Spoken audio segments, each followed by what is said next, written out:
જય માતાજી, જય શ્રી કૃષ્ણ ફ્રેન્ડ્સ। તો હું ને તથ્ય બે હાડી દેવા ગયા હતા। હાડી દઈને ઘેરે આવ્યા ત્યાં કહેવાય કે હાલો આપણે ગાતકડા જાવ। પછી તો અમે ગાતકડા નીતુભાઈની વાડીએ પહોંચી ગયા અને જો એની વાડી છે મસ્ત મજાની, ચણા અને જીરું ને એવું બધું વાવેલું છે।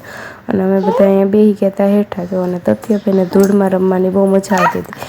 મેં કીધું તું ધૂળમાં ને ધૂળ આપણા ઘરે છે નહીં, એટલે પછી અમે બધા બેઠા હતા ને છોટો જો ચણા ખાતો તો મસ્ત મજાના। પછી અમે ઘરે જવા નીકળી ગયા। છોટો ત્યાં ગાડી લઈને ઊભો હતો અને એ તથ્યને પપ્પા ઊભા હતા।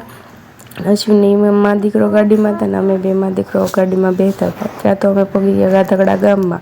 અને ગાતકડા ગામનું આ જો રામજી મંદિર છે અને ત્યાં બધા જો બેઠા હતા। બેઠા એને શું કે ગામડાના લોકોને જરૂરથી કમેન્ટ કરજો। ત્યાં તો અમે ઘરે પહોંચી ગયા। ત્યાં રોકીભાઈ અમારું સ્વાગત કરવા માટે અગાઉ આવી ગયા। જો બધાને જોવે છે ને બધાને મૂંગે છે। અને પછી નીતુભાઈ દરવાજો ખોલી ગયા તો અમે દક્ષીબેન આવી ગયા અને તથ્યભાઈને તેડી લેતા। તો તમને જો મારા વ્લોગ જોવા ગમતા હોય તો લાઇક, શેર અને સબસ્ક્રાઈબ કરી નાખજો અને કમેન્ટ કરવાનું ભૂલતા નહીં।